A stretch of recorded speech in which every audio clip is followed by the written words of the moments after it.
soon after Labor Day webinar on the most recent issue of Postal Points.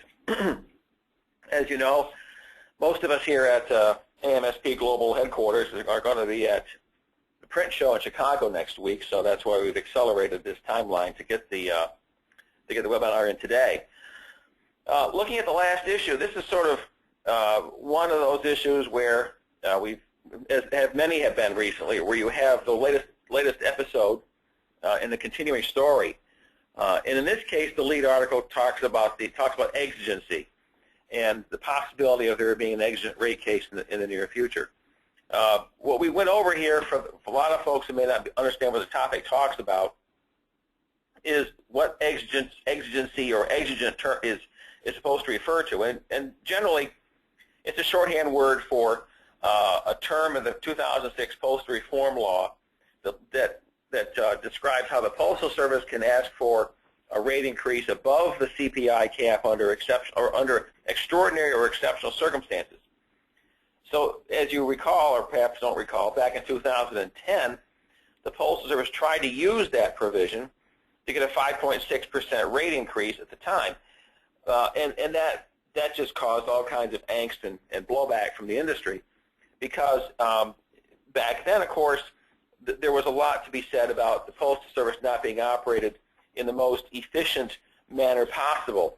It was before a lot of the cost cutting we've since seen took place, and there just wasn't a lot of support for the idea of going to the industry for a big rate increase when there were so many ways that hadn't been explored to reduce costs. Well, since, of course, after that case was filed at the Commission, now and all that argument, it was turned down by the Commission, not because there weren't exigent circumstances, but because the Postal Service had failed to connect the amount of money that it was asking for to those circumstances or to the impact of those circumstances. And after that case went to court and went back to the Commission said basically to the Postal Service, if you want to continue it, you've got to file new paperwork, because time had made the original paperwork kind of stale. And for reasons that I guess are pretty easy to figure out in the current political context, the Postal Service never really walked away from that filing, because it couldn't do so and essentially tell Congress they don't want to ask the postal ratepayers for more money. So it still is sitting over the Commission, and even though it's kind of moot at this point.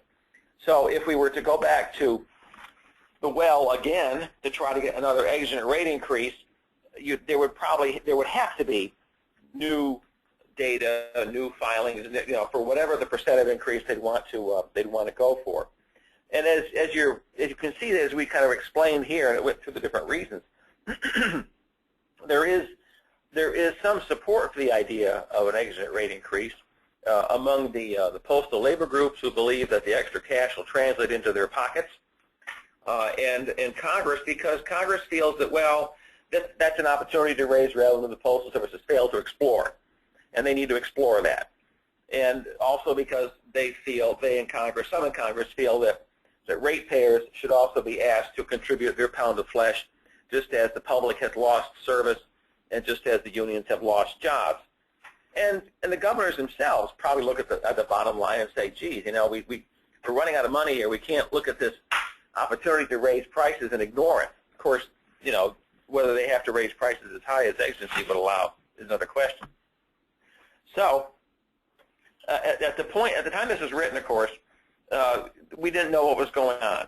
Now, I don't think I'm going to be letting any cats out of the bag to say that as you have seen on the listserv, the governors still have not made a decision about what to do regarding exigency. There's been a lot of effort by the association, by other associations, talking to postal executives. We've been down to headquarters. They've been talking to the governors. We've had industry representatives talking to the governors. So there is clearly an understanding on the part of the governors and the top brass at the Postal Service that they should not pull the trigger on exigency. But their backs are up against the wall to some degree, as much as ours are. So in the meantime, between yesterday's closed-door meeting and the next public meeting the governors have, the next closed-door meeting is at the end of the month, there's going to be a lot of behind-the-scenes work going on with the postal labor groups, with Postal executives and with Congress to try to at least come to agreement on those key issues that are essential to getting the Postal Service back on an even keel. And that may not be the whole list, the whole laundry list that the Postal Service has issued in the past. So you very well could see something moving forward that is a scaled-down version of what's been circulating so far. Of course, whether the geniuses in Congress are going to agree with us on that point is another matter. But that's kind of the way it shapes up right now. Okay, going right along to the next article. This is sort of my take on the sentiment and comments made by a candidate for president of the Clerks Union. Now, I'm sure if you've been paying attention at all, over the past few years, you know that perhaps the most rabidly anti-mailer union leadership was the APWU under their former president, Bill Burris, who was really in the old school mold of us versus them, of labor versus management. And he's the person who used the famous phrase, mailers are vermin, to describe how commercial mailers were perceived. So that sentiment, just colored his the entire union's approach to dealing with the Postal Service and dealing with the industry for years. Well, he retired and was replaced by the current president, Cliff Guffey, who, although still a union guy, is nowhere near as brutally radical as Burris was. And what's happened, of course, is because he has been, on occasion, reasonable, this has incensed the former president and those of his camp. So now you've got a situation where you have challengers coming up to run against Guffey during the union elections this month, who want to take the union back to its old, pitchforks and hot oil approach to dealing with postal management and with mailers. And there are some comments that this guy made on his. This person, in fact, was the person running for National Clerk Craft Director. But even so, the slate of candidates on which he is sitting, has this kind of attitude. And some of the things that I highlighted are things that should really worry us, because if this person should take the helm of this very influential union, you're going to find a situation where we're back to essentially having warfare with the people with whom we have contact every day at the craft level in post offices. So I just kind of offered some comments, not that it's going to make a damn bit of difference to them, but some comments that probably we all should have in our heads in situations where we need to talk to people, whether they're union people, postal people, the press, anybody, to kind of sort of give them a level set about the facts of life concerning the world in which commercial mailers operate. And I guess the most important things are, first of all, no one has to use the mail. So if anybody wants to do things that are contrary to the best interest of the industry and the Postal Service, and to keeping the whole mail system operating economically, it's going to result in the loss of business at some point, because people aren't fed up, are going to become fed up with having to pay that much. And the other things they have to realize is that commercial mailing companies aren't ratepayers. The people for whom we do work are the ratepayers. So we aren't the ones to beat up. We're just doing a job. And if the people who pay the bills don't like the way the Postal Service or its employees provide that service, they're the ones who are going to vote with their wallets, and that's going to hurt all of us. So anyways, that's just kind of my, not 2 cents, 3 cents, I guess, in this case, on that whole possible transition. On the next page, you see that we've got another article related to the exigency issue. And in this case, you've got an example of a message that was sent to the governors. Each of them was sent this letter personally, and it was signed by the Affordable Mail Alliance, which includes AMSP and several other associations, quite a cross-section of the industry. And this is sort of one of the earlier, relatively speaking, volleys to try to make them aware of the fact that no matter how bad things may be, they're going to cause a lot more problems to themselves if they go ahead and pursue this case. The next thing has to do with what's going on over at the Commission, and a couple of cases that are indicative of the current trend of appeals, because somebody is talking about closing a post office. And in fact, the the article about the Berkeley post office has another little sidebar follow-up a couple of pages later. And it seems that after, I mean, if any of you who are listening are from Berkeley or who have loved ones in Berkeley, forgive me if I'm taking a slam at your city, but I think the popular perception of Berkeley, and the attitudes of the local citizens there is probably pretty well fixed in the American mind.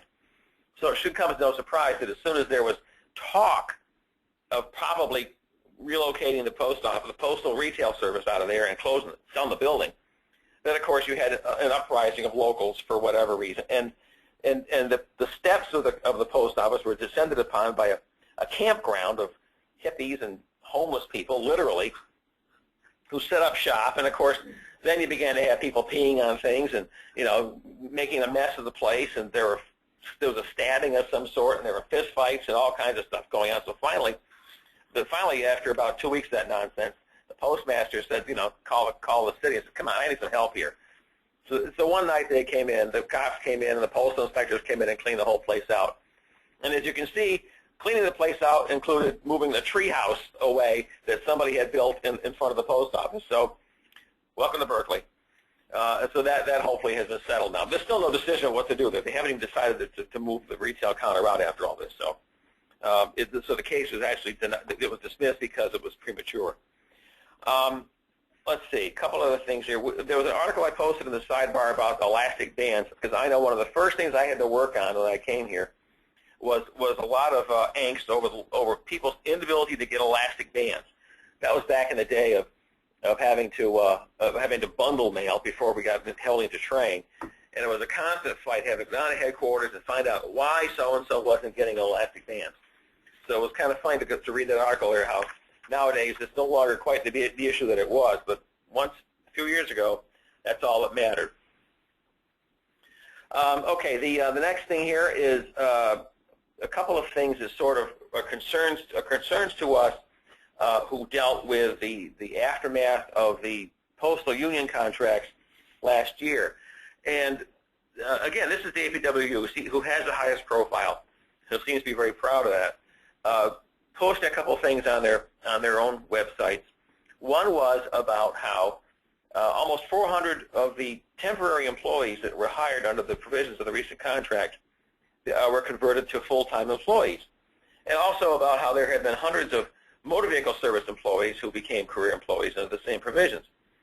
And it sort of raised a concern, because one of the advantages that was advertised by the Postal Service that was supposed to be contained in the ongoing contracts was the Postal Service's opportunity to have a certain percentage of jobs not be career jobs, but be PSEs, postal support employees, or mail handler associates, or carrier associates, or whatever the flavor may be, the title may be for the appropriate craft. And then you read this, and you're asking yourself whether or not the Postal Service either is managing this program correctly. Can they count? Can they figure out what 20% is? Or are they adequately staffing their field operations? Or worse, was the contractual opportunity to have these non-career people less than what they wanted us to believe it was? Either way, if you're seeing the kinds of conversions that are happening here, it's disturbing, because you expect to see postal employment shrinking, not having part-time people added into the full-time roles. We'll touch on that again at the end of the newsletter here. The second thing was how, again, the union, who can't keep its mouth shut, was out there blowing up about how its employees are getting a $937 COLA increase effective the 7th, which is what, tomorrow? Tomorrow's the 7th, right? So they'll get the paychecks then 2 weeks later. And they listed all the things. They're going to be getting more COLAs in the future, and they have percentage raises coming up for both the regular and non-career people.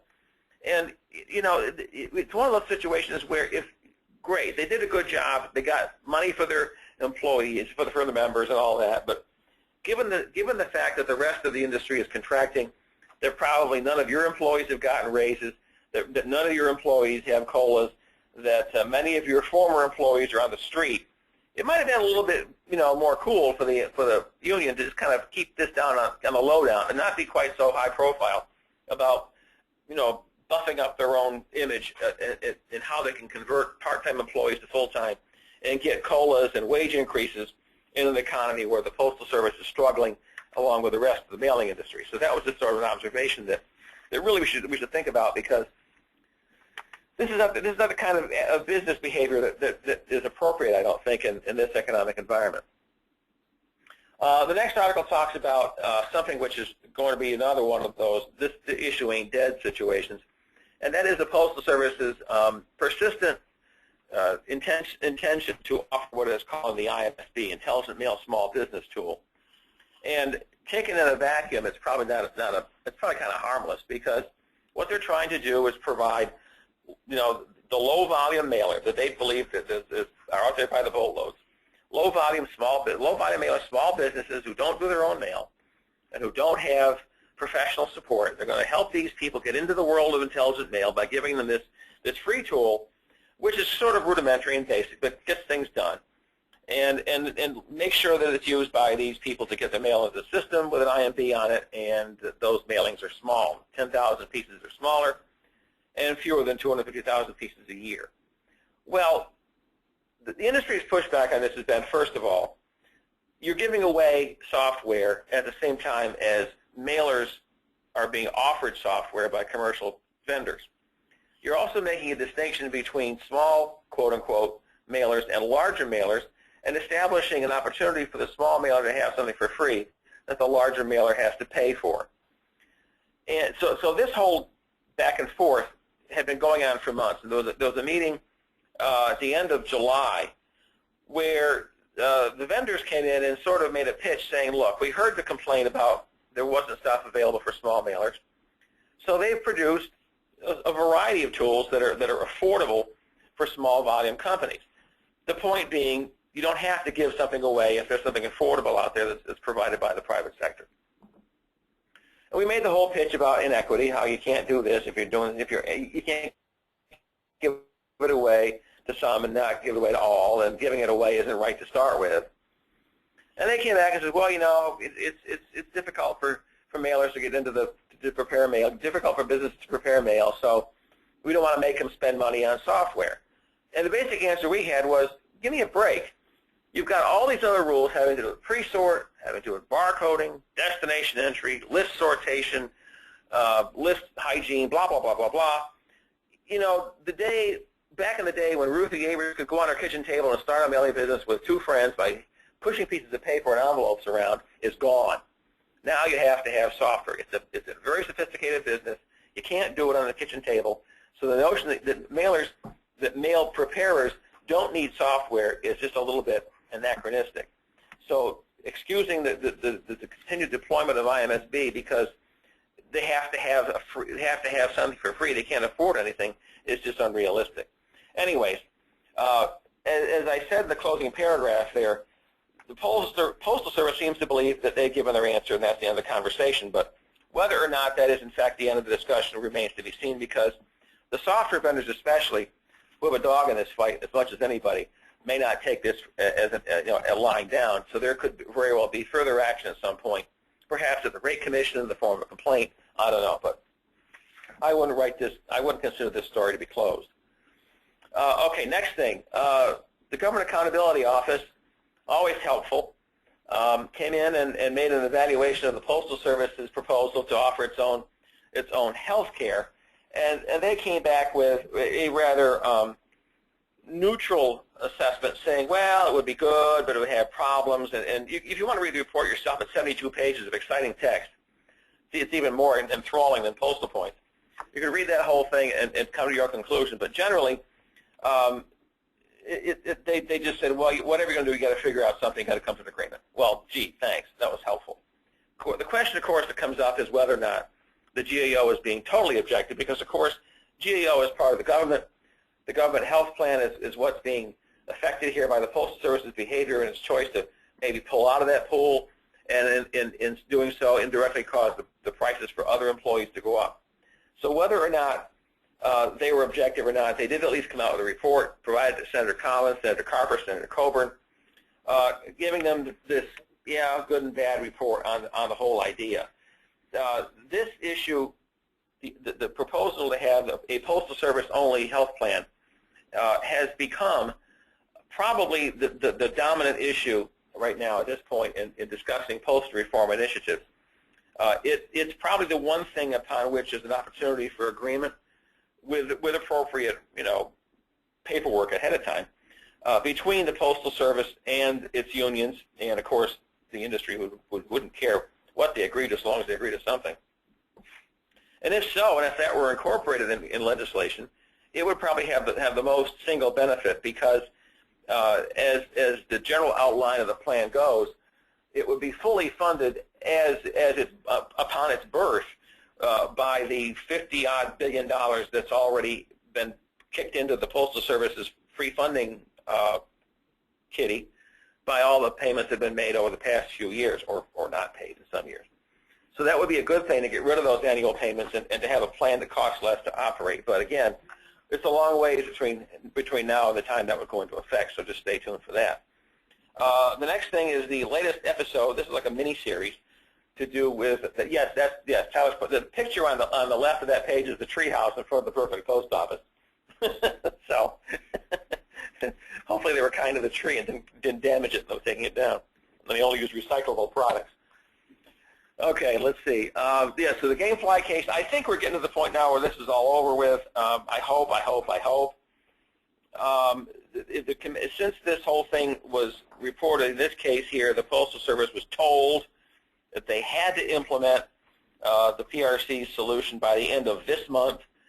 So unless they find one more way to dawdle or find a legal monkey wrench to throw in things, the case may actually be closed. Of course, now there's an offspring case, and that is the proposal by the Postal Service to have a competitive product called a round-trip mailer, which would essentially replace what now DVD mailers are using within first class.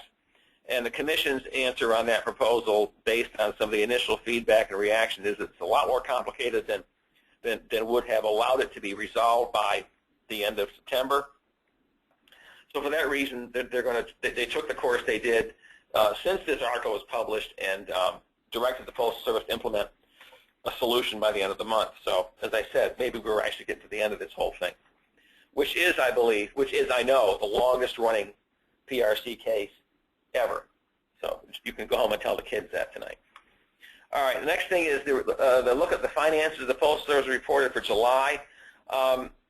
It's one of those things here where the Postal Service is not doing so well as to be healthy, but not doing so badly as to be critically ill, and thus inspire Congress to act quickly.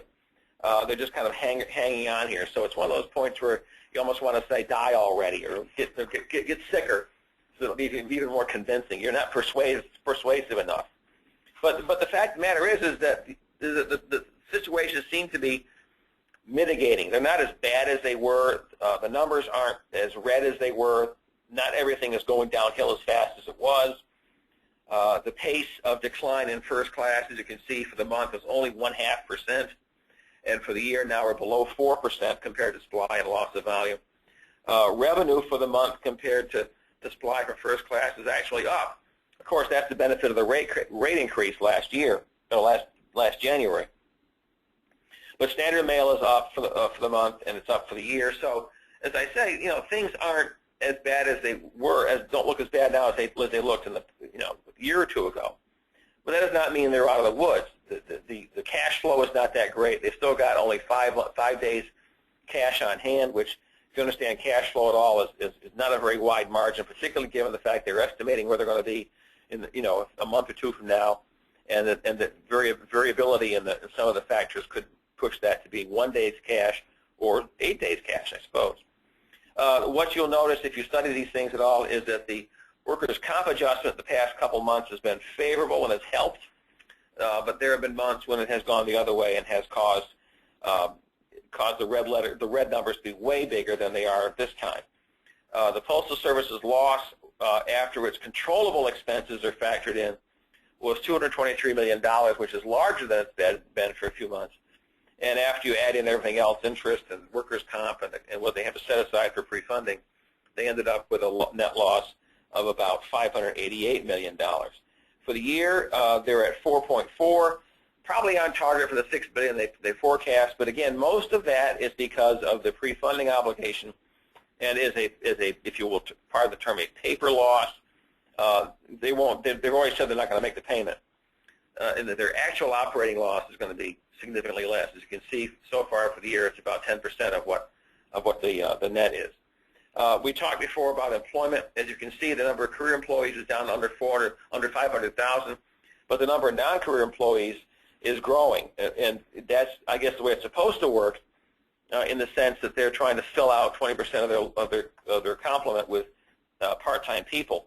Even so, the total number of employees is not declining as fast as it was in the past. So I'm wondering if they're actually hitting a level of stability here.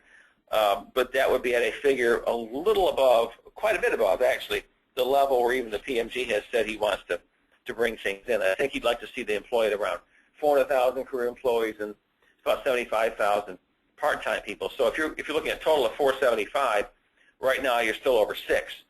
So there's a ways to go yet before we get things down to where it's supposed to be. All right, so that kind of wraps up how things look in general after the first issue of September. The next issue is going to be coming out, of course, on the 23rd, which is back to Monday, and our next webinar then would be on the 30th, the last day of the fiscal year, which is the last day of the month, also, as it turns out. So that's what's looking ahead there. In the meantime, we're going to be, as I said, going to the Print 2013 show in Chicago next month. If any of you are going to be there, please stop in. You've had a lot of communication from the association about how to get a free day pass, and what our activities are. Our association has a significant presence this year at the show, so it would be good if you could come in and take advantage of some of what's being offered. Otherwise, I'll be on a plug here. I'll be at the New York chapter dinner meeting on the 19th of September. So if you're in the area, please stop in. Jim Prendergast would be happy to sell you a ticket and to get you into the 50-50 drawing, which I wish I could win. Otherwise, we want to thank AccuZip, our sponsor for our corporate sponsor for this year's Postal Points and Review webinars. And again, our next webinar is going to be in 24 days on the 30th of September. So let's see, go over here to Michelle and see if she has any questions. Everybody's sound asleep out there. So I guess if that's the case, we'll just say goodbye and thank you.